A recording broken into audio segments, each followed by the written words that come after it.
See, I'm doing live. That's it. I did. Got it. Thank you. No worries, Mataji.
Hare Krishna, Sundarananda Prabhu. Whenever you are ready, we can get started.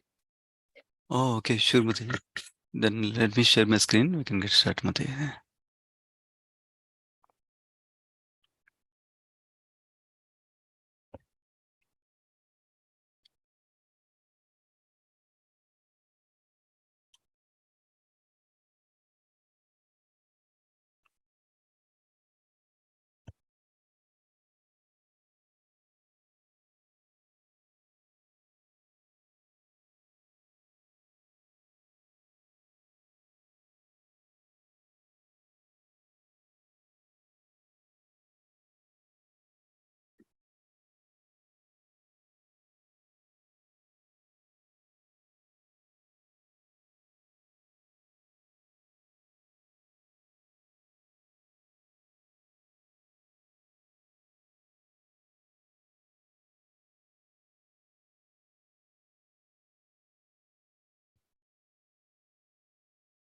I'm downloading the file, so 1 minute. Sure, Prabhu, we can wait.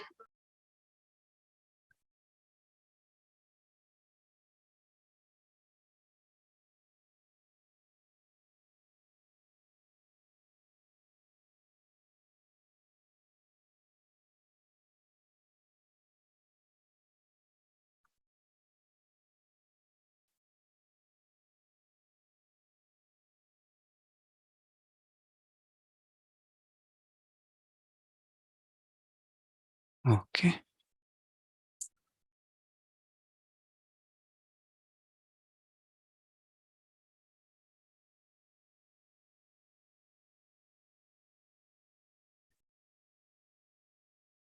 Okay. I think I'll put in slideshow mode so we can get.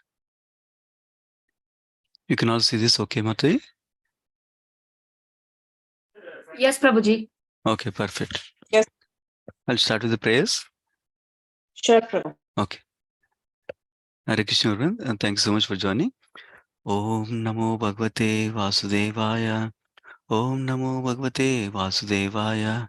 Om Namo Bhagavate Vasudevaya. Narayana Namaskritya Naram Cheva Narottamam Devim Saraswatim Vyasam Tato Jayam Udhirayet Nashtaprayeshu Bhadreshu Nityam Bhagavata Sevaya Bhagavati Uttama Sloke Bhaktir Bhavati Naistiki Namam Vishnupadaya Krishna Prestaya Bhutale Srimati Bhakti Vedanta Swami Niti Namine Namaste Saraswati Deve Gauravani Pracharine Nirvishesha Shunyavadi Pashyata Desutarine Jai Shri Krishna Chaitanya Prabhu Nityanand Shri Advaita Gadadhar श्रीवासादि Gaur भक्तवृंद Hare Krishna Krishna Krishna Hare Hare Hare Ram Ram Ram Hare Hare. Okay, thank you so much everyone for joining today. It's a wonderful chapter, 15th chapter of the 3rd canto. That chapter is titled Description of the Kingdom of God. So we'll do a brief context and then dive into the chapter. There are lots of things in this chapter, but we'll touch some of them considering the time we have. I'm clicking on it. It's not going to the next page. 1 minute. Oh, went. Good. Okay. So I know last week also we covered this context briefly. So I'll cover very briefly this context. Essentially, beginning of the third canto, this whole canto started with Parikshit Maharaj asking Sukadeva Goswami about the discussion between Vidura and Maitreya. Then Sukadeva Goswami started to describe about Vidura going to pilgrimage and meeting Uddhava on the way, and then asking questions, and Uddhava, in answering those questions, he remembered about Krishna's pastimes, and he described whole pastimes of Krishna in a summary fashion. And then Uddhava directed Vidura to meet the Maitreya for further association. Then Vidura goes and meets Maitreya, and then that happens in Haridwar is described. And then rest of the 5th to 12th chapters is an elaborate description of the creation, primary creation done by the Supreme Lord, and the secondary creation done by the Lord Brahma, which are called Sarga and Visarga. And after the whole section describing the greatness of Supreme Lord like that, then some sweetness of the Supreme Lord is described, starting with the 13th chapter of this canto, where in the 13th chapter, Vidura asks about the first Manu, Swayambhu Manu, his activities. So in that context, Maitreya Muni describes first about Adivaraha or Svetavaraha, how he retrieved the yacht that fell into the Garbhodaka ocean. He talks about that. And then he also describes about Neelavaraha, or also described as Raktavaraha. And in that avatara, which came later on now, Chakshusha avatara, Chakshusha Manvantara time frame, he not only lifted the yacht from Garbhodaka ocean, but Supreme Lord as Varahadev, he also killed Hiranyaksha, he describes briefly. So then, now Vidura gets a doubt in the previous chapter that we discussed. Oh, can you tell me more? Who is this Hiranyaksha? Why did Hiranyaksha and Supreme Lord fight? Tell me more. Then in the last chapter, we heard how Maitreya Muni, in describing that pastime, instead of discussing directly who is he like that, he starts to go like a flashback. He remembers, oh, same question was asked by demigods to Brahma. Then what happened? What did Brahma tell? He wants to describe. But before he describes what did Brahma say, he wants to tell the context in which why the demigods went to Lord Brahma like that. In that context, we heard the last chapter last week, how Diti became pregnant by uniting with her husband Kashyap Muni at an inauspicious time. That is how the last chapter ended. In fact, the last chapter ended with Kashyap Muni telling her that she will have two sons because of conceiving at an inauspicious time. She will have two sons. They will be very demoniac. They'll cause so much disturbance to the world and devotees and demigods like that he describes, and sages and brahmanas like that. And then he also describes, because of her repentant behavior and her having a good position in her heart for Lord Shiva, like that few things he describes. And she also will have a grandson who is Prahlad Maharaj, who will become a great devotee.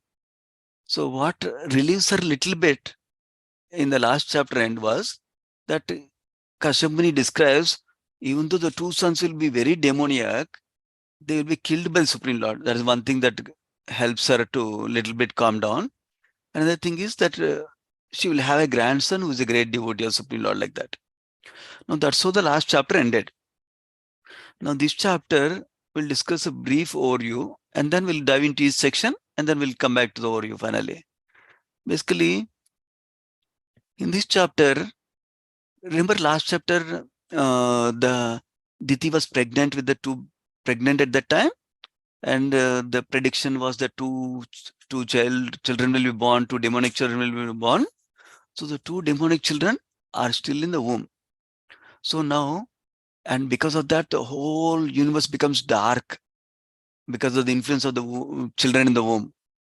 That's why demigods go to approach Brahma, and demigods glorify Lord Brahma. They glorify as if like he's a Supreme Lord, like that, because he's a representative of Supreme Lord. And then they request him, can you please solve this problem of darkness in the world, like that. That is the first section. And then Brahma wants to describe why who are the children in the womb of Mother Diti. To describe that, he first describes the Vaikuntha planet, Vaikuntha Loka. That's a beautiful section of this chapter, where we'll hear about Vaikuntha planet descriptions. And then he describes how his children, his own sons, 4 Kumaras, were cursed by Jaya and Vijaya, who were the doorkeepers of Vaikuntha Loka one time, at the 7th gate of Vaikuntha.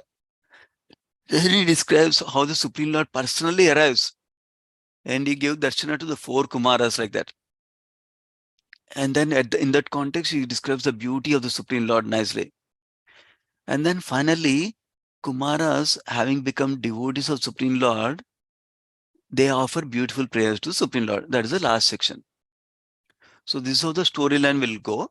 So we'll dive into each section along with the lessons we can learn from the section, like that.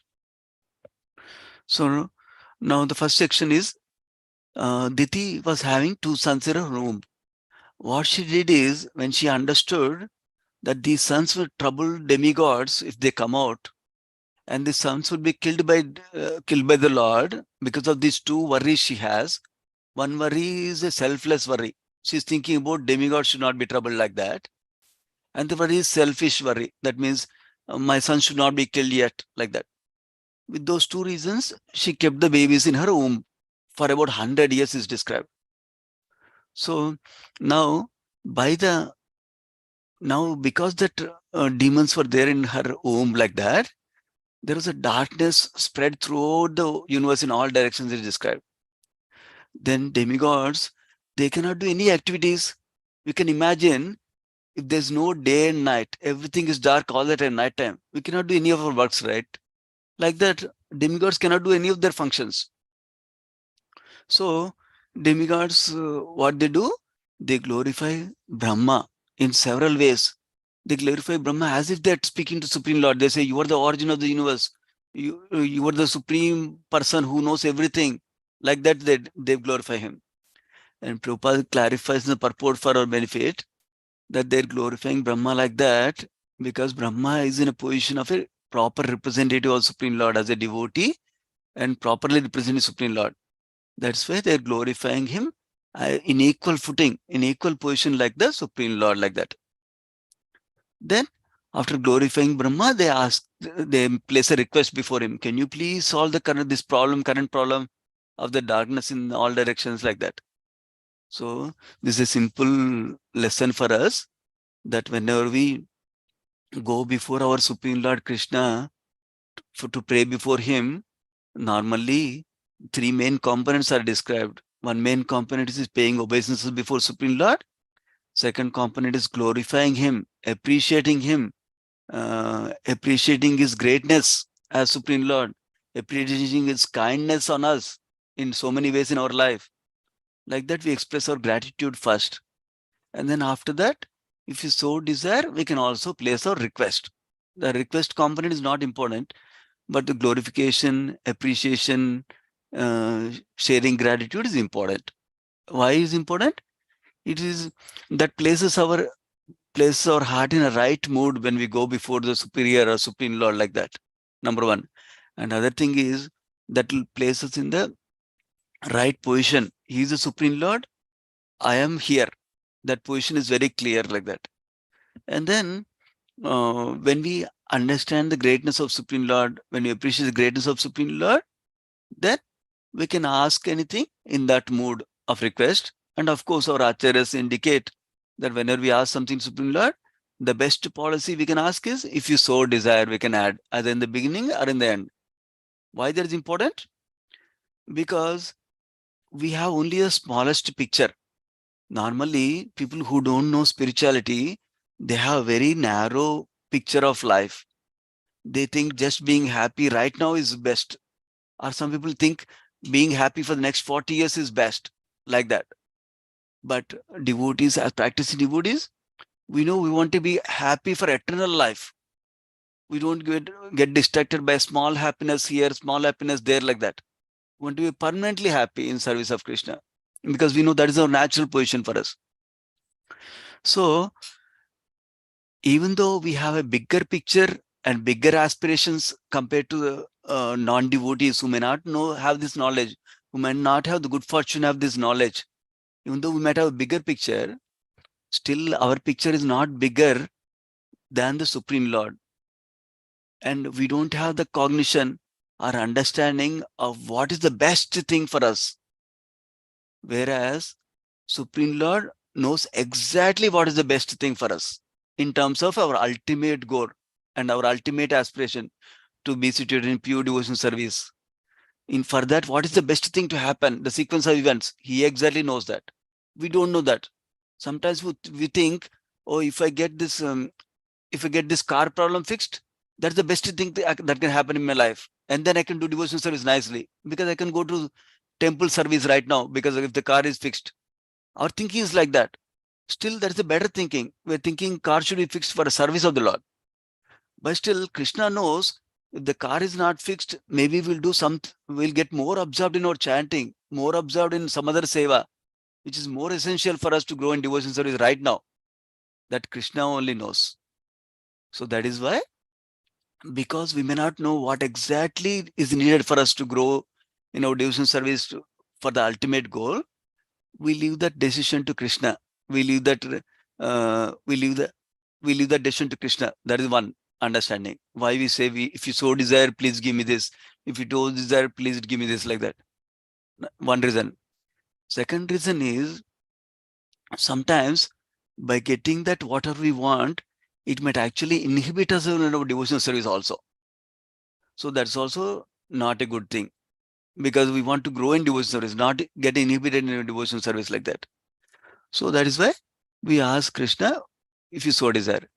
Then how can we have the confidence to ask Krishna, what do you want, you give me? If you so desire, you give me. How can we get that confidence? By reading Shastra, by hearing from Guru and Sadhu, we get that faith that Krishna is my best well-wisher in the world. He will do the best thing for me.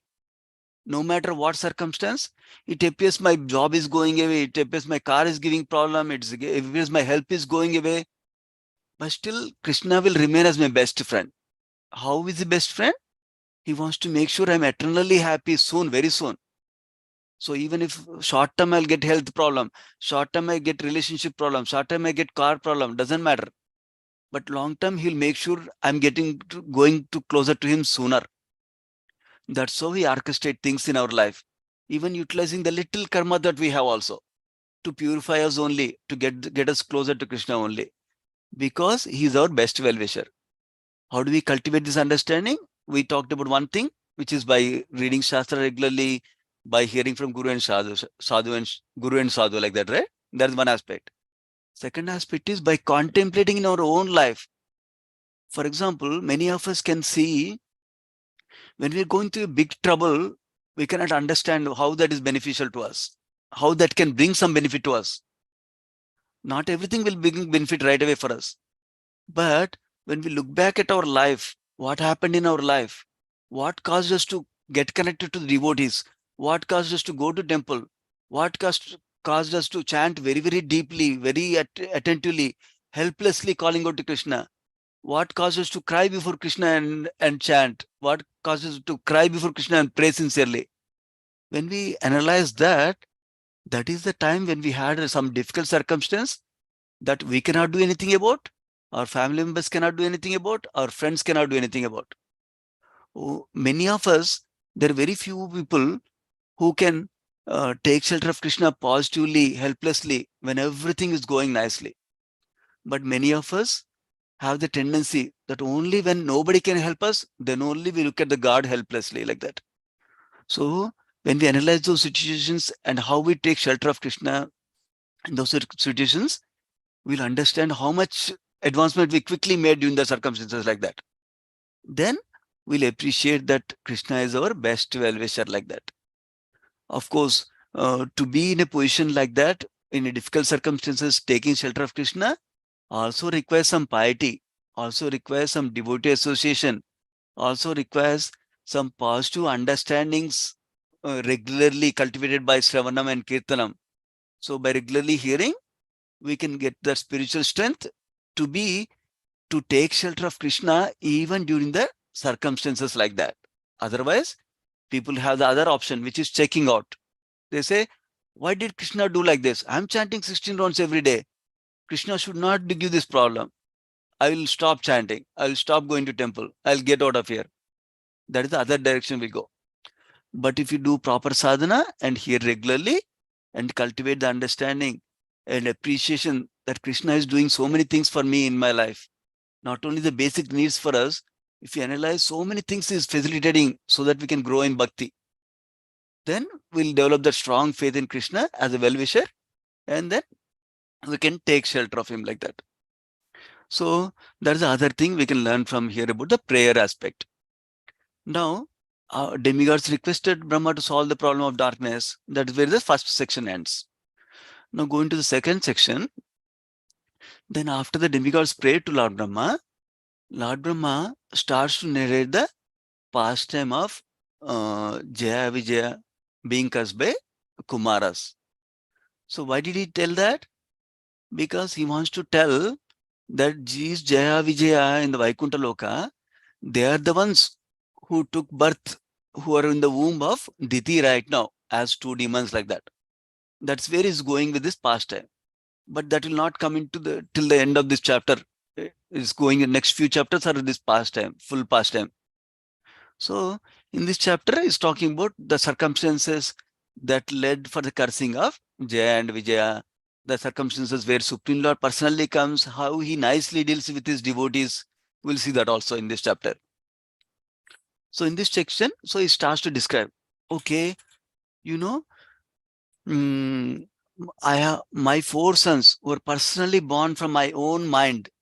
There are four Kumaras, Sanaka, Sanatana, Sanandana, and Sanat Kumara. They sometimes travel throughout the material and spiritual skies without any definite desire. In the purport, Sri Prabhupada compares them like a children. Children might roam here, might go here, go to this room, this home, that home. Especially in India, we see they go to neighbor's home. Generally, people will allow children to go here and there. They don't say, okay, why did you come to our home? Go out of here. They don't usually say, especially in India, like that. So Prabhupada compares to them as the small children like that. They didn't have a specific purpose. They were just going around like that. Like that it feels like. But in this case, in the later verses and purport is clear, it's clarified that they had a purpose in this case. What purpose? They were eager with a desire to see the Supreme Lord, it seems. That was the purpose they had. So now, so they were going here and there. And then finally, once it has so happened, they came to Vaikuntha Loka. So now, the moment Brahma said the word Vaikuntha, oh, Kumaras came to Vaikuntha Loka, now he puts a pause there. And now he wants to describe about Vaikuntha Loka. So he describes the different glories of Vaikuntha Loka and then resumes the pastime. What happened after Kumaras went to Vaikuntha Loka? So the next section will talk about Vaikuntha Loka. So here it's described, material world is full of cares and anxieties. Why? Because we have different kinds of problems, 4 problems of life: birth, death, old age, and disease. And we also have 3-fold miseries, right? Miseries caused by one's own body and mind, miseries caused by other living entities, miseries caused by natural disturbances like too much heat, too much cold, cyclones, floods, earthquakes, these kind of things. So all these problems are there in the material world. Whereas Vaikuntha, these problems are not there. Birth, death, old age, and disease are not there. That is why Vaikuntha means place that is free of anxieties. Kunta means anxiety. Vai means no, like that. No anxiety. Vaikuntha means free from all anxieties, like that. So the residents of Vaikuntha are free from all anxieties. Prabhupada writes in the purport to clarify for us. That's why there's no question of birth, death, old age, and diseases. in the spiritual world in Vaikuntha. So I'll briefly mention, many of you must already know, but it is brief revision for many of you. Where we are is on the middle planetary system in the whole universe structure. And on top of the Earth planetary system, Bhumandala is called, there are other 6 higher planetary systems we know. Bhu, Bhuvar, Swargaloka, Maharloka, Tapaloka, Janaloka, Satyaloka, or Brahmaloka also is called. These are 6 planetary systems. They are all within the material universe only, but they are higher than the earthly planetary systems. They are more opulent than earthly planetary system. Like that we know. Now, below the earth planetary system, we know there are 7 lower planetary systems. They're also called as actually heavenly pleasure opulences are there in them also, but they're filled with darkness. No sunlight comes there like that. So Atala, Vitala, Sutala, Talatala, Patala, like that. So many, I don't remember all the names, but it ends with Patala, like that. So the point I want to share is, even heavenly planet or Svargaloka is also in the material universe. Even Brahma's planet, Brahmaloka, is also in the material universe, one material universe. Like that, there are so many material universe. So even in the Svargaloka, even in the Brahmaloka, there are some material miseries in there also. Material anxieties are there. But when we refer to Vaikuntha, that is beyond the material world, beyond all the material universes. High in the sky, in the spiritual sky, there are so many Vaikuntha planets. Each Vaikuntha planet has one particular form of the Lord. Is described in one of the purports by Prabhupada that depending upon how the different Shankha, Chakra, Gada, Padma, in which hand are there like that, what kind of form Supreme Lord has. That's so different names are there for Supreme Lord in each of the Vaikuntha planet. For example, Sankarsana, Pradyumna, Aniruddha, Vasudeva, we know these names generally. Madhusudana, like that, several names Prabhupada gives us one of the purports in this chapter. Like that, each planet has one particular form of the Lord, like that. But all those planets are spiritual planets, Vaikuntha planets within the spiritual world. Of course, this topic can go even further, how Vaikuntha Laika is the first level within the spiritual world. Then on top of it is Ayodhya, where Lord Rama lives. On top of it, Dwaraka, Mathura, Vrindavan, which is all part of Golaka Vrindavan area. Like that, whole spiritual world can be described. But the context for us is Vaikuntha Loka is in spiritual world, above this material world, beyond this material world. That is the point we're discussing today. Now, going to the further description of Vaikuntha Loka. Beautiful description of Vaikuntha Loka. Remember, we are Gaudiya Vaishnavas. Our goal is to get to the highest stage of Prema, Krishna Prema. What kind of Prema? Kanta Prema. Prema like the Rajagopis of Vrindavan, like that. That is our highest aspiration. As enunciated by Lord Chaitanya Mahaprabhu, we hear this in Sri Chaitanya Charitamrita in his conversation with Ramananda Rai. That's our highest goal, is to go to Golok Vrindavan. So when we hear the descriptions of Vaikuntha Loka, we're getting a small token appreciation of the spiritual world. And we should understand all these opulences that we're hearing in Vaikuntha Loka are there in Golaka Vrindavan also, in even a higher degree in terms of opulence, number one. Of course, Golaka Vrindavan has another special aspect, which is the sweetness aspect or the closeness aspect to Supreme Lord also, more than the opulence aspect. That's why we have all the different rasas, right? Dasya rasa as servant, Sakya rasa as a friend of Krishna, and then Vatsalya rasa as a parent of Krishna, in the parental mood towards Krishna, or in the Madhuri rasa as in the conjugal moods towards Krishna, like that. So many sweetness, sweet rasa is there also. In fact, we're all aspiring for that rasa in relationship with Krishna, more than just simple happiness. Happiness anybody can get. Of course, in material world, we get temporary happiness only for short time.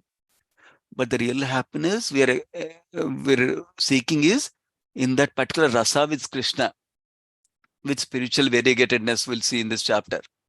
So that's how we can process this chapter when we're here in Vaikuntha Loka.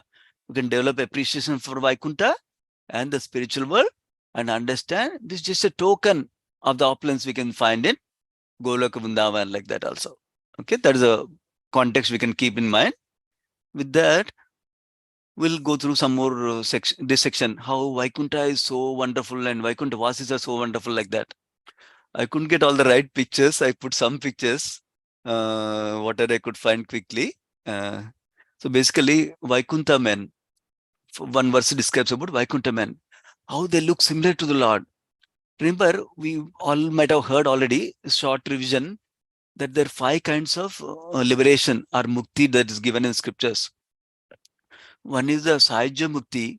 Sahajya Mukti is not considered a Vaishnava liberation because it's impersonal liberation, where the practitioner, not a devotee, practitioner aims to become one with the Brahmajyoti. So that is not preferred by devotees. That's not aspired for devotees. Devotees don't even want that.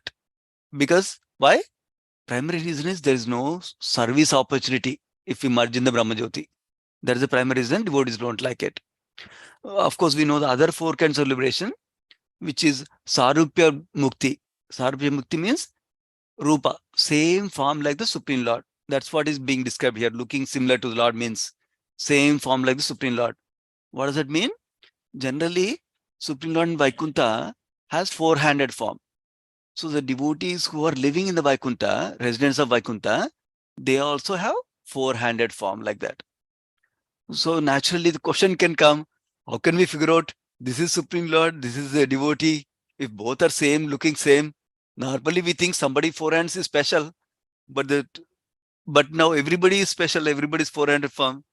Prabhupada writes in one of the Bhagavatam purports, I think, if I remember correctly, that the 2 points that are distinguishing primarily from Supreme Lord to the devotees in the Vaikuntha, what are those? One is Supreme Lord has the Kaustuba gem in his neck, like that. In the necklace has Kaustuba necklace. And then another thing is Srivasa mark is there on the chest of the Supreme Lord also. That's sometimes described as a white hair like symbol. Sometimes it is described as like a gold kind of mark also is described. So there's a special mark, special symbol on the chest of Supreme Lord. In fact, we hear Mother Lakshmi Devi stays at the chest of Supreme Lord also. So that's a Sarupya liberation. And then there are other 3 kinds of liberations are Salokya liberation, Salokya Mukti. Salokya Mukti means staying on the same planet as the Supreme Lord like that. Then another Mukti is Samipya Mukti. That means not only on the same planet of the Lord, but staying very close to the Lord, Samipam, Samipya Mukti, like that, very close to Supreme Lord like that. Another liberation described is Sarishta Mukti. Sarishta Mukti is having the same opulence as the Supreme Lord like that. Of course, here the specific emphasis is being given to Sarupya Mukti, where many devotees have the same form with 4 hands like the Supreme Lord like that. Now, what is the specialty of these people? They're not trying to see, how can I enjoy my senses here? How can I enjoy my senses here? How can this person give me sense enjoyment? Not like that. They're always engaged in devotion service. That is because they're already purified of the material desires. That is the specialty of the Vaikuntha man described.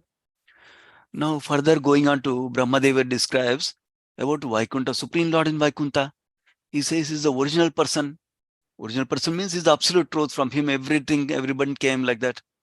And he is only understood through Vedic literature. What does it mean? That means Supreme Lord cannot be understood by mental speculation. Oh, Supreme Lord may be like this. Because I'm having generally some impersonalists think like this, it seems. That because I have body, I have all these problems. That means Supreme Lord should not have body. Like that. This is called neti understanding, negating what we think is not good. Supreme Lord is having opposite of that. But that is not the way of right understanding. Right understanding is through Vedic literature that is originated from Krishna himself.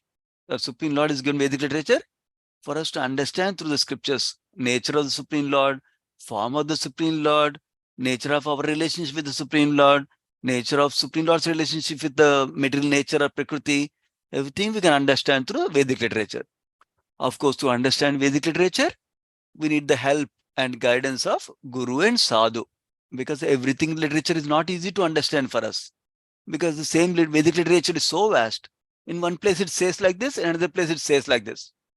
Ordinary people like us can get confused. That's why gurus and sadhus can help us to clarify. Why is saying here like this? Why it's saying like this? How can we see together? What is the real right thing among these two?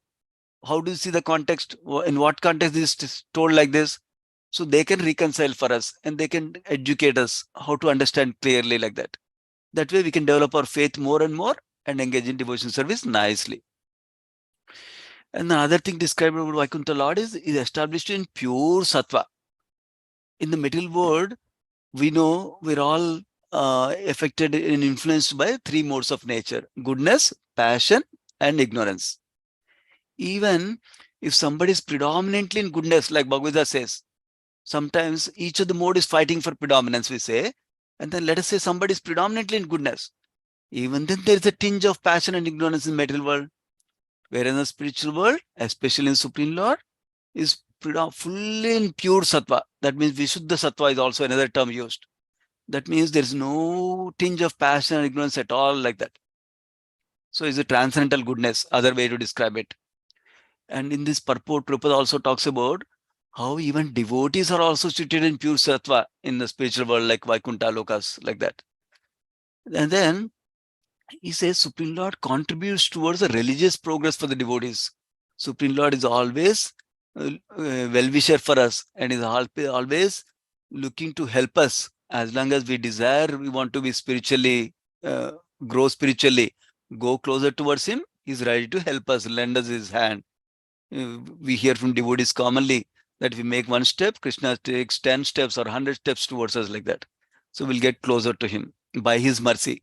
So the point is, even by understanding Vedic literature also, only by his mercy, only by devotion service, we can understand something about Supreme Lord. Not everything about Supreme Lord, because Supreme Lord is in himself infinite. Go into the next section. So in the same section, Lord Brahma is describing the Vaikuntha Loka beautifully. Vaikuntha Loka is saying, Vaikuntha Loka is forests in the Vaikuntha Loka are very auspicious. And they have beautiful kalpavruksha trees, desire trees. And what do? They bear flowers and fruits of all seasons. Not like mangoes will come in summer season, sitafala will come in winter season, strawberries will come in spring season, not like that. For any, they will have fruits and flowers of all seasons at any time. And they're desire trees, that means they can give anything. And the emphasis Prabhupada writes in this purport is how everything in spiritual world is spiritual and personally describes. So the point he tries to make in the purport in this section is that even trees, flowers, fruits, they also are animate. They're not inanimate, number one. They're also spiritual, they're not material. And they're personal. That means they have form like that Prabhupada describes. Supreme Lord also has a form. Supreme Lord is not impersonal, Prabhupada writes in the purport for this. Now going to the next Vaikuntha couples he describes, Brahmadeva is describing. To whom? Brahmadeva is describing to the demigods now. And this is the conversation that Maitreya Muni is describing to Vidura. So now Brahmadeva is describing to demigods, saying that in Vaikuntha Loka, the couples, they fly in private airplanes. And these airplanes, I don't know, it comes in a different verse, but these airplanes are very opulent. They're made with gold. I think it comes later on also. They're made with gold and bedecked with a lot of jewels, special jewels like that. And they're traveling with their concerts. That means their wives like that. And then what are they doing? They're constantly glorifying the faultless Supreme Lord like that. So this is the point. So this section of these three verses is focusing on glorifying Krishna, Harikatha, glorifying Krishna like that. That is the focus of this section. So they're glorifying Krishna regularly. So constantly, not even regularly, constantly like that. Number one. Number two, when they're glorifying like that, Supreme Lord like that, they get a beautiful fragrance of Madhavi flowers, it seems. Madhavi flowers, I've not seen them, but Prabhupada discussed in the purport also. Apparently, they have transcendental fragrance, it seems. And they have such a wonderful fragrance that is so happy. It can give so much joy for somebody who's smelling that fragrance. But they think these devotees in the Vaikuntha, they're thinking they give more importance to Kirtana, glorification of Supreme Lord, than enjoying that beautiful smell that is coming from Madhavi flowers. Number one point Prabhupada makes. And the point he makes is, for them, uh, the serving the Supreme Lord is the most important priority. So, and it gives so much transcendental pleasure. Remember we talked about higher taste. So they have so much transcendental pleasure, the higher taste in serving Krishna already, that they don't even think about enjoying this sense gratification by smelling this beautiful fragrance of the flower like that. And not only that, they're not only interested in smelling, they think that is obstructing their service of glorifying Krishna. That means this distraction for them to glorify Krishna. In Nectar of Devotion, Srila Prabhupada gives similar example in describing about Daruka, who is a servant of Krishna. Daruka is fanning Supreme Lord, and during that time, he gets ecstatic symptoms. So then, suddenly, he checks his ecstatic symptoms because he doesn't want his ecstasy to impact his service of fanning to Supreme Lord like that. So similarly here, they don't want the beautiful fragrance of Madhavi flowers distract them from their service of glorifying Supreme Lord like that. That is a great service platform they are in.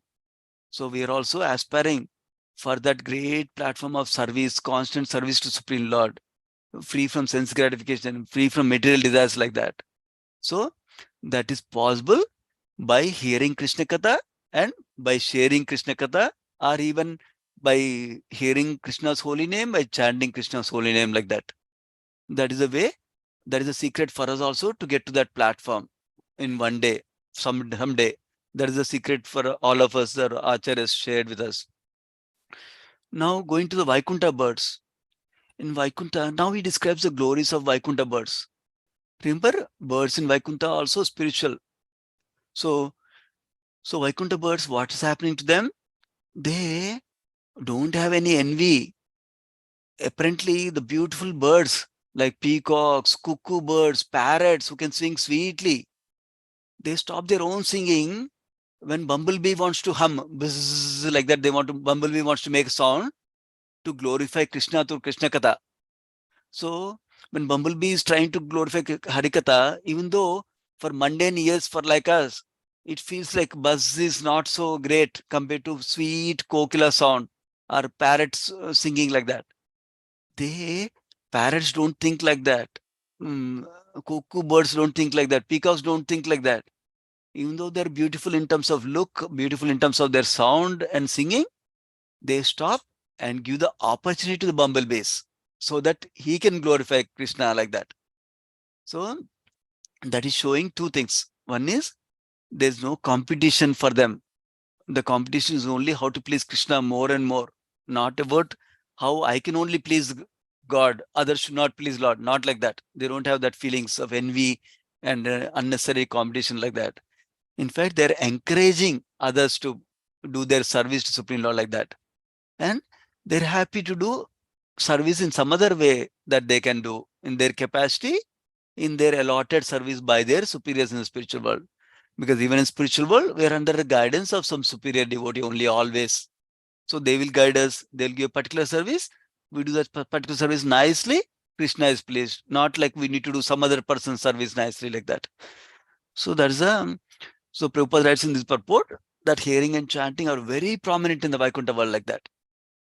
So that is about birds in Vaikuntha Loka, how they're encouraging bumblebee also in their service like that. So now Vaikuntha planets. In the Vaikuntha plants is describing. Similarly, how we talked about the birds having no competition and no envy. Similarly, plants are also like that. How? For example, beautiful flowers are there in the spiritual world, it seems. There are verses that describe mandaki flowers, and then jasmine, lotus, different flowers are mentioned. All those flowers are very, very transcendently fragrant, it seems. and then there are different sizes, different number of petals, different beautifully they look, it seems. Still, they give respect to Tulsi Devi, Tulsi flower. Remember, the Tulsi plant has small manjaris that come. Manjari comes along with the two leaves next to them, each of them. And that is considered like a Tulsi flower, it seems. So, even though that's not so beautiful to look at compared to other flowers like lotus flowers, for example, not so beautifully fragrant compared to other flowers. Of course, Gauranga Prabhu was describing that in the morning time, even Tulsi emanates nice fragrance, it seems, and that is appreciated by those who are elevated in their consciousness, Gauranga Prabhu describes. So like that, even though externally Tulsi is not as beautiful as other flowers like that, as fragrant of other flowers like that, but they still respect Tulsi for two things. One is the devotion service, the austerities that Tulsi performed, number one. Number two, the special position that Supreme Lord has for Tulsi. Supreme Lord finds Tulsi so dear to him that he wears the Tulsi garland in his neck. Recognizing that she's so dear to Krishna, they don't become envious. They encourage Tulsi, it seems. Instead of, they put Tulsi in the front before the Supreme Lord like that. So Prabhupada emphasizes in the purport that there's no envy in the spiritual world like that. And then Prabhupada also writes practical instructions for us that we should water Tulsi daily and collect leaves to worship the Lord. Tulsi leaves to worship the Lord daily, like that he describes. So, of course, in the morning program that Prabhupada gave, we also recite beautiful prayers to Tulsi, offer obeisances to Tulsi, and we also circumambulate Tulsi. They are all part of our devotion service. In fact, these prayers to Tulsi Devi are, we're praying for with highest aspirations to go to make us resident of Vrindavan, to make us be able to see the pastimes of Radha and Krishna, like that, very, very high aspirations. That is a glorious position of Tulsi, who can bestow such great position for us, residence in Vrindavan. Normally, many people find it hard to even go to Vrindavan because of so many reasons. But even if you go to Vrindavan, many of us don't have the opportunity to stay in Vrindavan for a long time. So, but Tulsi can give us that opportunity like that.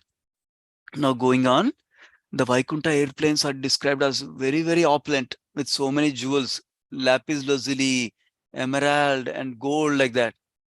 And then men are traveling in those great airplanes, but they're not become mad of the opulence of airplanes. And they have the private chartered jets, and they're traveling along with their beautiful women in the Vaikuntha, it seems. In fact, in the next verse also is described, Vaikuntha women are described gloriously in this chapter. They described, in the earth planet itself, we can find beautiful women. Beautiful than that are women in the heavenly planets, in the material world. Beautiful than that are the women in the spiritual world, like that is described. And they're so beautiful that even though they have their association, men have their association, they are so absorbed in Krishna and in Krishna Katha and Krishna's service mood that they are not stimulated. Beautiful women cannot stimulate passion in them, it is described. And Prabhupada also writes, that means they are going together with their wives in the concerts in the airplane. That means they have association of opposite sex, but they don't have any sexual relationship. Why? Because they're already enjoying highest pleasure and bliss by being absorbed in Krishna's service like that. That's why this is nothing for them. They don't even care for the sexual happiness. Whereas in the material world, we think that is the highest happiness in materially we have. But we find as we grow in devotion service, we can actually grow beyond that sexual happiness. So that is a practice we are cultivating, and our acharyas practically realized that and practically went beyond that happiness like that. So that is a key aspect we can learn from here. So if we are suffering from any kind of sense enjoyment, whether it's sexual enjoyment or something else, one of the key thing is we need to Tivra Bhakti. By doing Tivra Bhakti, by observing ourselves in Krishna, we can easily overcome the lower tendencies. We briefly discussed last week also on this topic, having a higher purpose initially, and then higher task later on will help us to go beyond sense gratification also like that. So the key here is Vaikuntha men are absorbed in Krishna, even though they are surrounded by so many opulences like that. That is the key point here. Now, Vaikuntha women. Vaikuntha women, we already described how they are very, very beautiful like that. And that is compared even to goddess of fortune, as beautiful as Lakshmi. So in this purport, Prabhupada writes something wonderful. Basically, he talks about Brahma Samhita verse, like how Brahma Samhita verse talks about there are thousands of goddesses of fortune that are serving Krishna in the spiritual world, like that Lord Brahma describes, right? That he refers to this, and he says not only these goddesses of fortunes are not only consorts of Supreme Lord, but even the wives of devotees are also like goddess of fortune, and they are serving the Supreme Lord in different ways, like that is described by Prabhupada in the purport. And what do? They don't want to, they're so beautiful, they just don't want to enjoy with the Supreme Lord. Their mood is, I want to do some menial service for Supreme Lord by sweeping the marble walls of the palaces in Vaikuntha, so that I'll get some mercy, some grace of the Supreme Lord. That is the humble mood there. Lakshmi Devi is situated in Vaikuntha Loka like that. That is their mood. So similarly, we should also aspire for service mood towards Supreme Lord and mercy of the Supreme Lord, instead of trying to, when can I see Supreme Lord so I can be happy, I can be free of problems. Not like that. We can also cultivate the service attitude, seeing the example of Vaikuntha woman like that. Now, this section of Vaikuntha is concluded by Brahmadev by talking about three aspects, like who cannot go to Vaikuntha and who can go to Vaikuntha, and then why is this human form of life best thing for us, so we can go back to Vaikuntha like that. So he starts with who cannot enter Vaikuntha. He says those people who are very unfortunate, who don't want to hear Krishna Katha, who don't want to hear about Vaikuntha descriptions, they are the most unfortunate. In fact, impersonalists, Prabhupada writes in the purport, impersonalists are most unfortunate because they think in Vaikuntha all the spiritual variegatedness is material. So they don't want to hear about it. That is why if somebody doesn't want to hear Krishna Katha, they are most unfortunate. And what do instead? They hear Prajalpa, they hear mundane topics, and which are only harmful for them. They will bewilder their intelligence, and they take away their good fortune of going back to spiritual world, and they degrade them gradually to go back to hell. So the importance of Harikatha is glorified here. Importance of hearing Harikatha is glorified here. So now, if we don't hear Harikatha and do something else, then we are not going to Vaikuntha or spiritual world for that matter. Now, going to the importance of human form, Brahma says even demigods desire human birth because that is the best place to attain perfect religious truth and knowledge. Purport Prabhupada writes this beautiful analogy where he compares to this material world to be like a material ocean of niscience, and then this human form of human body is like the boat in the ocean to cross over the material ocean to go to spiritual world. And the spiritual master is the captain of the boat. That means how do we conduct in this body? How do we practice devotional service? Spiritual master helps us with that. And then information from the scriptures are like the favorable wind for the boat to go nicely towards its destination. Like that, we are going towards our destination of spiritual world, where Captain Spiritual Master is guiding us nicely, our human life.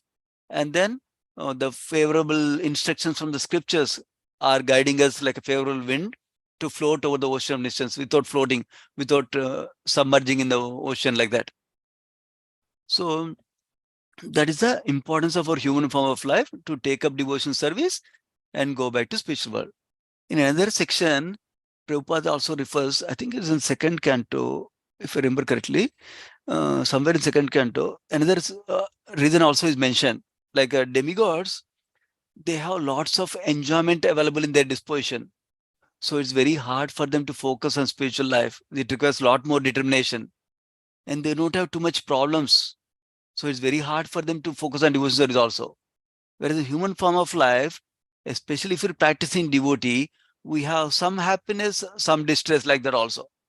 So because of this, we're constantly reminded, oh, I need to cultivate devotion service. This is not a permanent place. Like that is by design, it's made like that. So that's why it's easy to go back to spiritual world by taking seriously devotion service like that in earthly planets, in human form.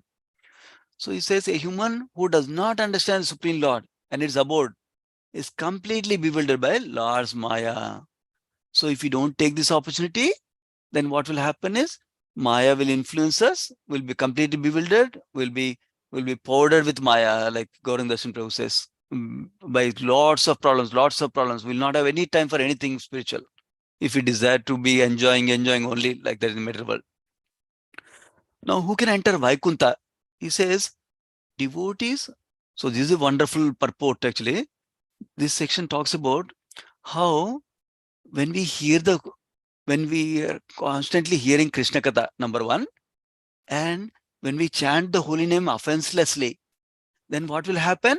Then whenever we chant the holy name, we'll get the ecstatic symptoms. We'll cry for the Lord. We'll get ecstatic symptoms in our body like that. Not artificially we practice them, but we should try to avoid the offenses. So in this purport, Prabhupada writes all the 10 offenses and it describes them, how we should avoid the 10 offenses in the chanting the holy name like that. So that's the important thing we need to follow. That means we need to follow the positive process of chanting the holy name, and we should avoid the negatives related to offenses in chanting the holy name. So then if we can do that, then we can grow in chanting Shuddhana, finally to Shuddhanama without any offenses of holy name. Then we can become eligible to go back to Vaikuntha Loka. And this can happen, this chanting nicely and more quantity wise, quality wise can happen, and avoiding offenses can happen when we have the proper knowledge from Guru Sadhu Shastra. Then we know, oh, spiritual master is not an ordinary person. Spiritual master is extraordinary. He is a representative of Supreme Lord. I should treat him like Supreme Lord. Oh, holy name is not ordinary. Holy name is not different from Supreme Lord. We'll get all this knowledge by reading scriptures, by hearing sadhu from Guru and Sadhu, like that. That's how we can improve our chanting without offenses and go back to spiritual world. So basically, by Shravanam and Kirtanam, we can ensure our path to Vaikuntha, our spiritual world, Golok Vrindavan, is assured for us. And this other point Prabhupada makes in the purport is that by devotion service, by serving Krishna, we can develop all the wonderful qualities that everybody desires. All the 26 qualities of devotee mentioned, Prabhupada enumerates all of them in the purport. So the key point to note is we need to develop that desire to serve Krishna, desire to please Krishna more and more. When we develop that desire, we understand what is pleasing to Krishna, and then we try to develop those qualities for Krishna's pleasure.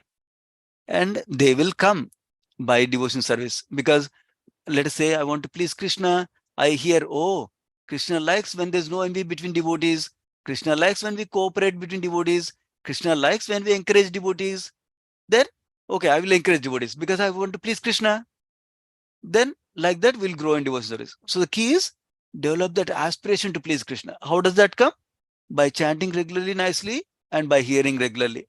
Through that, our desire will become stronger and stronger and stronger like that. I want to please Krishna like that. Then we'll develop all the good qualities like that. So going to the next section, Kumaras. Now, remember, Brahma came to a point saying that Kumaras came to the Vaikuntha Loka, and then he started to describe the whole description of Vaikuntha Loka. Now, after completing that, he resumes what happened after Kumaras went to Vaikuntha Loka. He described, first of all, that Kumaras came to Vaikuntha Loka by the power of Yoga Maya. This is a common doubt some devotees, some people may have, that, but Prabhupada clarifies in the purport, even by practicing yoga, the highest objective is not to control senses and mind. Highest objective is not to get better sense gratification with yoga. Higher objective is to go back to spiritual world. With the practice of yoga, proper yoga, yogi can travel all the way up to Vaikuntha Loka also, Prabhupada describes in the purport. So that is the power of Yoga Maya. Another point Prabhupada makes is, in the spiritual world, Yogamaya, which is the internal energy of Supreme Lord, can make everything possible like that, Prabhupada writes in purport. So, interestingly, these Kumaras who are looking like children, they pass through all the 6 gates without thinking, without looking at beautiful decorations at the 6 gates, it seems. Why? Because they're so eager, they want to see the Supreme Lord, it seems. That's what Prabhupada describes. That's why they're going through without observing anything. This is a common phenomenon we can also observe, right? When we're eager to meet somebody or when we're eager to do something, then we don't care about much of anything else. We just focused on going there like that. That's what is described. But when they reached the final 7th gate, they saw 2 doorkeepers at the 7th gate. And they were appearing little agitated, it seems, by their facial expressions, it seems. So they were, even though they're appearing 5-year-old, they were very, very old. They were oldest people for that matter, even older than Narada, older than Lord Shiva, like that, because they all were born from Brahma, right? They're firstborn sons of Brahma. They were also self-realized, but Jaya and Vijaya blocked their way. Is described displaying a nature displeasing to the Lord. What does this mean? Prabhupada clarifies to us. Supreme Lord always loves his Brahmanas. We know Nama Brahmane Devaya, Go Brahmanitacha, right? Supreme Lord loves his devotees. But without understanding that, Jaya and Vijaya blocked them like that. Then naturally Kumaras became angry, because they did not become angry that somebody did not let them do what they want to do, that somebody came in the way of their sense gratification. That is not the reason for their anger. The reason for anger is they want to serve the Supreme Lord. They want to see the Supreme Lord like that. Something blocking their service, that is what made them angry, like that Prabhupada clarifies the purport. So now the Kumaras start to curse the Jaya Vijaya, saying that, where is the possibility of enemy coming in the Vaikuntha Loka? Maybe you are an imposter. That's why you're thinking others are also like you.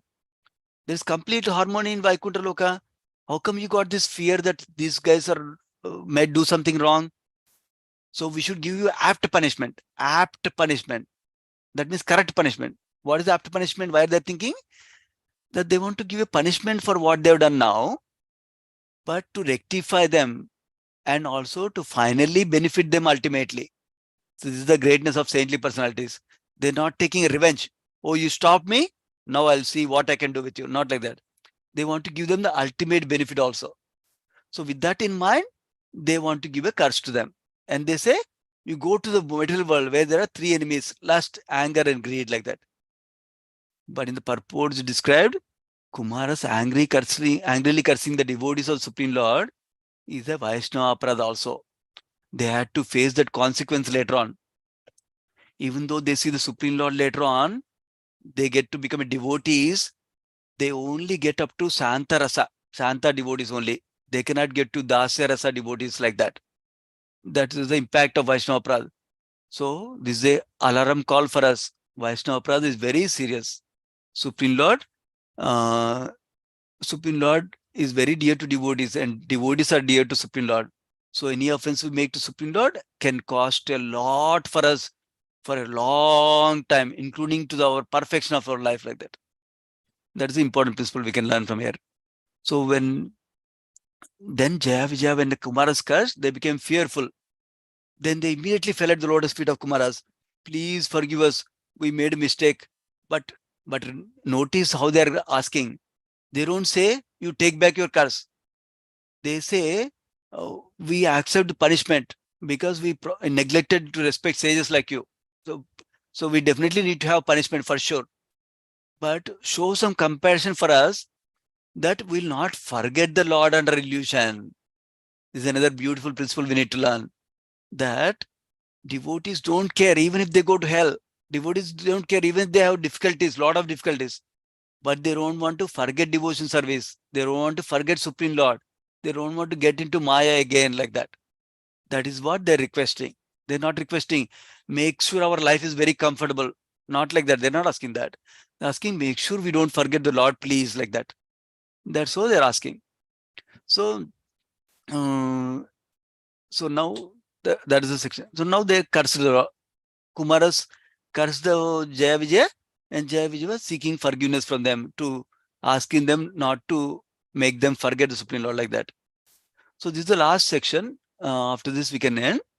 So in this section, what happens is Supreme Lord personally arrives towards the gate of the seventh gate of the Vaikuntha Loka. And he not only comes alone, he comes with the Lakshmi Devi. Why did he come? There are several reasons described.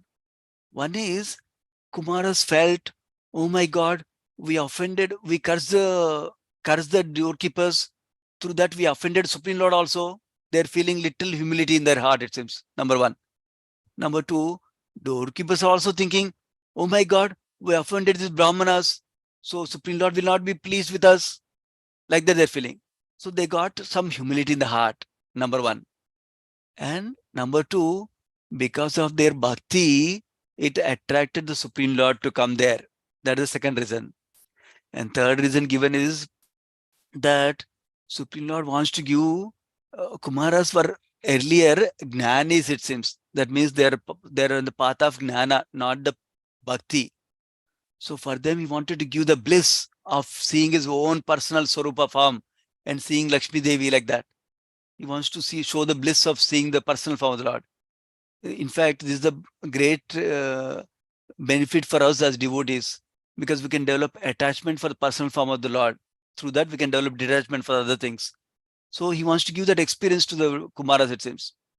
And then other reason is he wants to avoid further fighting between Kumaras and doorkeepers, it seems, Jaya and Vijaya, like that. So that the situation doesn't go even further damaged like that. That's why he comes here. And when he comes, Supreme Lord comes there, Kumaras directly see the beautiful form of the Lord with his devotees. And then is described, Supreme Lord is, with every act, Supreme Lord does multiple things, right? So with his pleasing face, he pacified Kumaras, it seems. And with his affectionate glance, he pacified the Jaya and Vijaya. Because both were worried what will happen to us like that. And then Kumaras, in the meantime, if you see in the picture, Supreme Lord's lotus feet has tulasi with sandalwood paste on the Supreme Lord's lotus feet. And this Kumara is observing very carefully at the lotus feet of Supreme Lord. So basically, with the fragrance that came from the aroma of that tulasi that is there on the lotus feet of Supreme Lord, that went into the nostrils of Kumaras, they immediately got transformed into devotees, it seems. But like I described, they became only Santa Bhaktas and not Dasya Bhakta because of their offense to Jaya and Vijaya, like that is described. In this section, prayers is also one more section. In this section, Vishnu Chakravarti Thakur also describes that another reason this incident, there are two other reasons that are behind this curse of the Jaya and Vijaya by Kumaras. One reason is Jaya and Vijaya, being the devotees of the Supreme Lord, they wanted to give a good fight to the Supreme Lord, and that is possible in the material world. So in the Veera Rasa, like that, they want to give good fight to Supreme Lord to please him, like that. That is one reason described by Vishnu Chakravarti Thakur. Another reason described is, and some time ago, Jaya and Vijaya did not allow Lakshmi Devi personally to go into Vaikuntha Loka, it seems, to see Supreme Lord. When Supreme Lord said, don't allow anybody to come when I'm resting, like that. So it's a Leela, of course. Then Supreme Lord wanted to show to Lakshmi Devi, see, I'm making sure, because they trouble you, I'm making sure that they're getting punishment, like that, it seems. That's how Vishwanath Chakravarti Thakur describes it also. So that is the other reasons described. And then the final section is beautiful prayers by Kumaras after they became devotees. Basically, they say, your transcendental form that we're seeing cannot be understood by anything else other than your mercy, which only comes by doing bhakti, like that he describes. By doing bhakti without any interest in material life, without any interest in material sense gratification, like that. So that is the point that, and they also indicating, it seems indirectly, that only by your mercy we became devotees, like that. They're appreciating the Supreme Lord. And then they're saying, because your surrendered devotees are immersed in Krishna Katha, by experiencing taste of hearing Krishna Katha, they don't even consider mukti or liberation to be useful for them. They don't want even that. Forget about even heavenly happiness. They don't even care about that, like that. And they only want hearing Krishna Katha and your service, like that. And then they express their aspirations. So when we hear devotees' aspirations, those are nice to us. So that can cultivate our heart also to develop those aspirations. What they say, even if we go to hellish planets, doesn't matter. But we want our minds, words, and ears to be engaged in your service. Our mind should be always engaged in your service. Our words should glorify you always. And our ears, we should hear about your Krishna Katha always like that. So the point here Prabhupada emphasizes, even hell with bhakti is preferable compared to getting liberation, but no bhakti, no service. We want devotion service. That is the best thing we can do. So then they offer respects to supreme eternal form of the Lord. And they say, we're very, very fortunate that you're manifested before us and you satisfy our mind and vision like that. So that is the essence of this chapter. Essentially, we heard how demigods approached Lord Brahma because of the darkness spread in the world due to the two sons in the womb of Aditi, not Aditi, Diti. And then Brahma described about beautiful Vaikuntha Loka and the beautiful consciousness of Vaikuntha Vasis.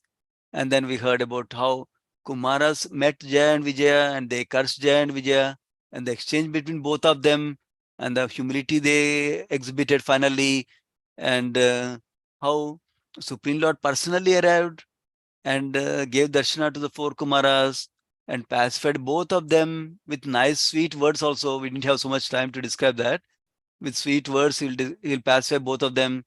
And then finally, Kumaras offer praise to Supreme Lord, appreciating the greatness of Supreme Lord, and also appreciating the greatness of Bhakti, and also appreciating their great fortune, and they aspire to be always in devotion service. So that is the conclusion of this chapter.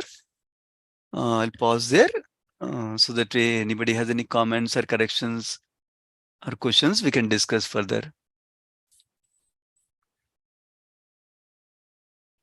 Sorry, I went like 10 minutes over, looks like. No, Prabhu. Yes, Thank you yeah. so much. Thank you so much. It was really beautiful. Such a beautiful class. Prabhuji, I really loved the class. I like the description of Vaikuntha and all the details that you were mentioning. Some things that I really liked is how even the birds do not have envy, and how the Kumaras are telling, how did this envy come upon you, to Jaya Vijaya? And two things. One is the Vaishnava Aparad, in one sense, that the Kumaras are doing, and the Aparad done by Jaya Vijaya to a Brahmana. So both of these are very nicely weighted out by the Lord, and how the Lord actually gives us mercy equally to everybody. That's the beauty of the Lord. So Yeah. such a beautiful explanation, Prabhu. Love the explanation. Hare Krishna. Thank you so much, Mataji. Hare Krishna. I think Parampavani Shyam Mataji, you had some comment? Hare Krishna Prabhuji.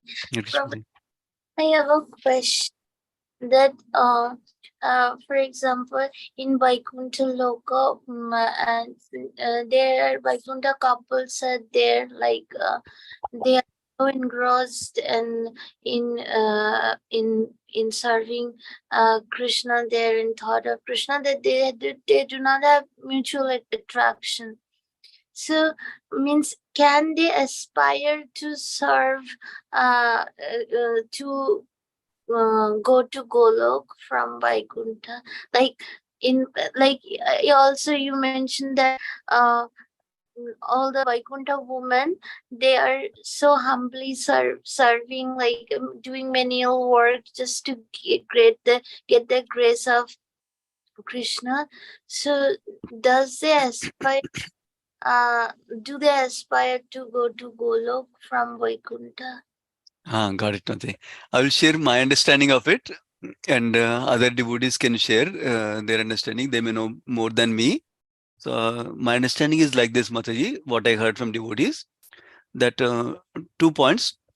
One point is that whatever, we all have a swarupa, we all have a constitutional position, and we all have a particular rasa with Krishna already. So when we achieve that spiritual position, or original spiritual position, then we're so happy and blissful in that rasa that we don't even aspire for any other rasa beyond it. Even though for practical purposes, Sri Chaitanya Charitamrita describes how Santarasa is lower, Dasarasa higher, Sakyarasa is higher, Vatsalarasa is higher, and Madhurasa is higher, like that. Even though all that description is given, but still is clearly mentioned many times, Prabhupada, whenever the topic comes up. We are, whatever position we achieve, we're very, very, very happy in that position. We don't even want anything better than that, anything different than that, like that. We don't consider anything better than that, like that. That is one thing I heard from devotees constantly. Second thing is, because of this, so when we go to Vaikuntha Loka, why are we going to Vaikuntha Loka first of all? Because of the mood of our worship, the mood of our relationship that we develop for Krishna. So if I have the a mood of opulently worship Krishna, worshiping Supreme Lord in that opulent way, in Aishwarya Bhava, like that, even in perfection stage. Now that is a recommended practice right now in Vaidhi Sadhana Bhakti. But if I continue like that, then even from Vaidhi Sadhana Bhakti, we can go to Bhava, Prema, like that, also achieve perfection. Then we'll go to Vaikuntha Loka. So then we're happy in that stage also. But so that is why at this, in the current, that is second point I know. And that means as a practicing devotee currently right now for us, we have an opportunity to take up the devotion service as initiated by our acharyas, starting with Vaidhi Sadhana Bhakti right now. So then slowly, gradually, with our Guru's mercy, Guru's permission, we can elevate ourselves to Raga Bhakti. And then we have opportunity to go to Golok Vrindavan, like that now. But Vaikuntavatis themselves, my understanding is they may not have any aspiration to go to Golok Vrindavan because they're already happy. Even though they're aspiring for grace of the Supreme Lord, that aspiring for grace of Supreme Lord is not fruitive. I want to go to Golok Vrindavan, that's why I want your mercy. Not like that. That is only to please the Supreme Lord. That is their mode. That is my understanding. I will request any other senior devotees or any other devotees, if you heard something on this context, please share also. That will help. Krishna Prabhuji, thank you so much. Welcome, Mate. Hare Krishna Prabhuji. Hare Krishna. Pranam, Srimad Prabhupada. Prabhuji, you said that Diti had the twins because of having sex in the inauspicious time. So does it mean that whoever is having the twins, it means that they might have had it in inauspicious time? Okay, got it. Yeah, sorry, I was summarizing so briefly that it came to the wrong conclusion. I will elaborate briefly. The topic was discussed elaborately last week, so that's why I'm summarizing quickly. That's not what I meant. What happened is, because of having the union at the inappropriate time, inauspicious time, she got children who are demoniac in nature. That much we can conclude, Mataji. Not that Okay. they will have twins, and twins are inauspicious always, not like that. Okay. Yeah. Thank you, sir. Oh, Because welcome, Mataji. of your this thing, even I also got confused and I was thinking it is nowhere mentioned. So I just wanted to ask you the reference for that. Thank you very much. I'm glad you asked clarification, Mataji. That gave me opportunity to clarify so that it helps others also. Thank you so much. Hare Krishna. Hare Krishna, Sundaranand Prabhu. Thank you so much for such a beautiful class. As usual, your class is very nice. You come up with a previous chapter summary, not only previous chapter, the Canto until where we are, so that we understand the sequence, and you explain everything very detailed, Prabhuji. Thank you so much.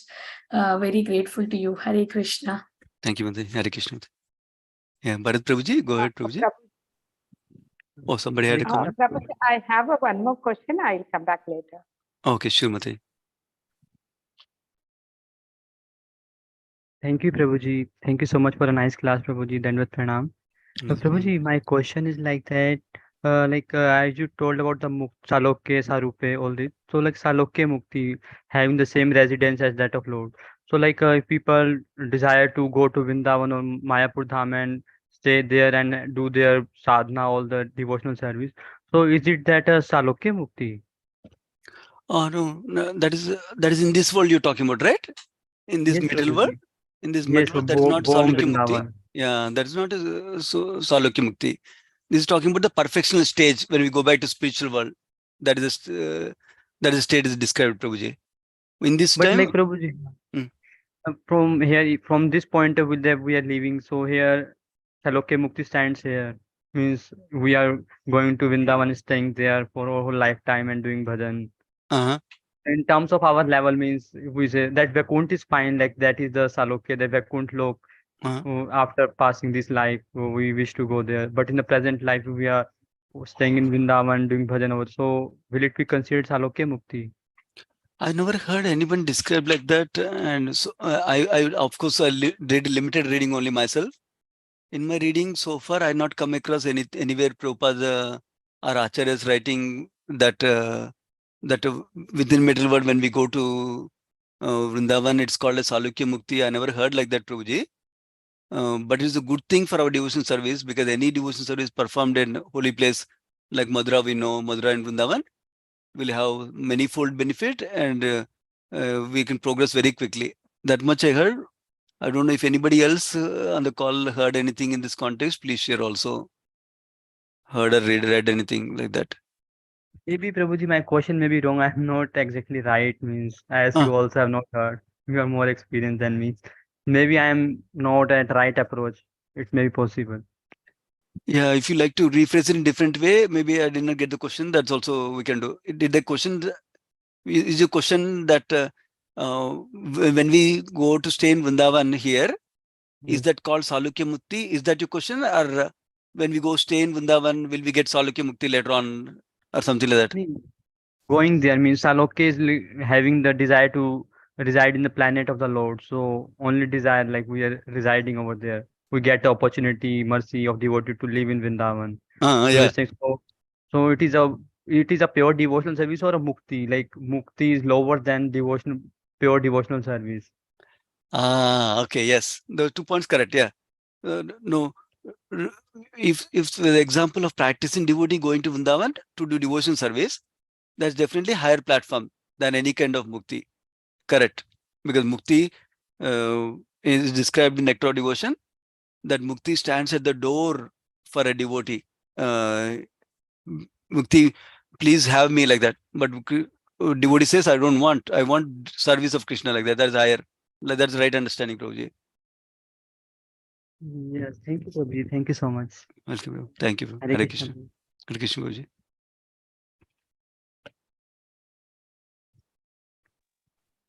Hare Krishna, Prabhuji. Hare Krishna. Prabhuji, actually, when Chaturkumaras were passing all the 6 gates of Vaikuntha, they also had many Dwarpalakas. That is what Prabhupada writes in the purport. Yeah. But none of them, they stop Chaturkumaras. Correct. Exactly. None of them stopped. The way Prabhupada writes in the purport is that normally when children go everywhere, nobody stops them. So like that, saintly persons, when they go everywhere, we're not meant to stop them like that. Like that. So he doesn't say whether the gatekeepers on the 6 gates consider them like children or consider them like saintly persons. But in either case, they did not stop them basically like that Prabhupada describes. Make sense? Yeah. Prabhu. Yeah, he And, doesn't describe how they consider it, he doesn't describe, yeah. Yes, ma'am. And Prabhupada writes that when Bhagavad Gita 15.6 says, "Na nivartante taddama paramam." Once we go to the Vaikuntha, we never return back. But Chaturkumaras, they went to the 7th door, but they returned. But Prabhupada writes that they never entered into the 7th door, so because of that, they returned. So, but actually, to circumambulate Mahavishnu and Lakshmi, didn't they go inside the 7th gate to, take their pradakshina? Okay. Yeah. You saying that, I don't remember that particular quote you're saying. Prabhupada writes that because they did not go into 7th gate, that's where they fall down, like that Prabhupada writes? No, Prabhupada writes that they return to their Brahmaloka, somewhere where their father was there. So they return there only because whoever enters into Vaikuntha, they never return. That is what Krishna's promise. But they return after going to Vaikuntha because they never enter into the seventh gate. That is the explanation gives Prabhupada in the purport. But later on, they take the finally they take the production of Mahavishnu and then Lakshmi and then return. So in the picture, when I see or whenever we see, they Mahalakshmi and Vishnu, they were there inside the seventh gate of the Vaikuntha, and they just go inside to take the production and they come. So whether they go inside and take production and come, or Mahavishnu, when he approaches the door, whether he comes out of the door. Okay, that is clear, right? In the chapter, that portion is clear, that Mahavishnu comes to the door. That is clear for us. I don't remember the specific reference you're talking about. I don't remember. If you remember the purport, you can look at it also. But Mahavishnu definitely comes. I'll post it in the group. Okay, sure. Yeah, got it. Mahavishnu definitely comes to the door, Mataji. That is one thing. That is sure. And then other aspect is some statements like, for example, Durvasa Muni. We hear of Ambrish Maharaj pastime, right? Ambrish Maharaj pastime. Durvasa Muni goes all the way to Vaikuntha Loka also. But then he is not a Vaikuntha Vasi. Yeah? Yeah, he returns. Yeah. So, so we cannot take the statement. My understanding is not like you enter one time, then you cannot go. It's not exactly like that. My understanding, Mataji. When I asked this question, how come Durvasa Muni was able to enter Vaikuntha Loka first of all? Like that, I asked the question to Jayadvaita Swami Maharaj one time. Then the way he answered is, it's like having a visa. You can only go for a short-term visit, but he cannot stay permanently in Vaikuntha. Like that, he said.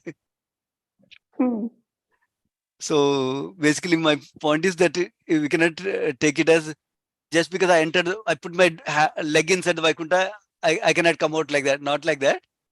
But he means that somebody is qualified to get into Vaikuntha. When they reach the Vaikuntha, they don't come down. That is the point Bhagavad Gita is saying, Krishna is saying. Somebody is fully qualified to stay in the Vaikuntha Loka, then they can stay there. That's my understanding. Yeah, if somebody has a comment also, please share. Anybody, other devotees also. But I will look at the purport that you're talking about also, Mataji, to see why. Yes, Prabhuji, it is there. I do remember that. Yeah, I'm curious about that. Yeah, Prabhupada wrote something about that like that. Yeah. Yes, and I think I'll forward it post it in the group, because I cannot post, but I can post it to. Are you there in the group, Prabhuji? Yeah, I'm there in the group. I will also send you my phone number if that helps. In the chat, I sent you. Yeah. Prabhuji, I will just take the screen. Yeah. Yes. Okay. Thank you very much, Prabhuji. Thank you. Hare Krishna. Hare Krishna. Thank you. Thank you, Prabhuji. Once again, it's getting late. Sure. Bhavana Mataji, is that your answer? You got your answer, or you have another? No, Mataji, I didn't ask. Okay. Okay, but Prabhu, is that you want to take it, or it's getting late? I don't know. For you, it's EST time. Yeah, for me, it's okay, Mataji. Your call. Okay. Yeah. Yeah, no problem. For me, no problem, Prabhu. Sure. I just wanted to make sure you have time. Okay, Bhavana Mataji, go ahead. Hare Krishna, Prabhuji, Dandavat Pranam. Thank you for such a nice description of Vaikuntha Loka you shared. You help us to take us to Vaikuntha by sitting in this home, Prabhuji, my question is the Chatur Kumar did Vaishnava Aparadh against Jay and Vijay, but then also they get the mercy of Lord, like they get the darshan of Lord. So how to understand this, Prabhuji? Yeah, our acharyas, whenever circumstances like this arise, our acharyas explain that when these circumstances come, we need to see Krishna is so merciful that is going beyond the call of duty, beyond our qualification, beyond what we are doing as service, and is giving him extra mercy like that. Krishna is always ready to forget the faults, forget the mistakes, and see the positive things like that. So, for example, in Putana pastime, you might have heard. In Putana pastime, Krishna doesn't see that Putana came to kill him. Krishna sees, oh, she taught me like a baby. She fed me her milk. So let me give her position of being a mother in spiritual world like that. Like that, in that context, Acharya is explained. Krishna, in this case, normally we hear in Krishna consciousness, Krishna sees our intention more than our action, like that we hear, right? In the case of Putana, our action is bad and intention is bad also. Action is to kill, intention is also to kill. Still, Krishna gave mercy, special mercy like that. So that's how we can see, Mate, whenever circumstances come in any leelas like that. Make sense? But Prabhuji, like when any person do something wrong against Lord, then he give his mercy. But when a person do something wrong against his Lord's devotee, then Lord did not forgive that person. So in that scenario, Chatur Kumar make an offense against the Jay and Vijay, that are the pure devotees of Lord in Vaikuntha. So I'm asking in that context to understand. Got it. In this case, Prabhupada's purport talks about genuine repentance and humility that rose in the heart of the Kumaras. In this case, that is one explanation I can think about, Mataji.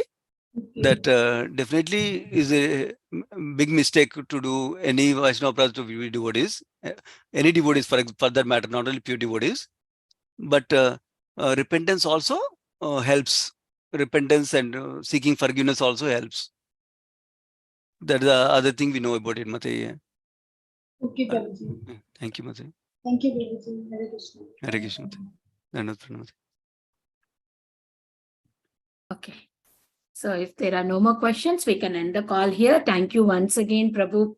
You are very busy, but still you took up the class today. Very grateful to you. I would like to offer my obeisances to Prabhuji and all the Vaishnavas assembled on the call. Vancha kalpatarubhyasya kripa sindhubhyev cha patidanam pavanebhyo Vaishnavebhyo namo namah. Ananta koti Vaishnav vrind ki jai, Srila Prabhupada ki jai, His Grace SundarAnanda Prabhuji ki jai. Prabhupada ki jai. Thank you, Prabhuji. Hare Krishna. Thank you, Mataji. Thank you.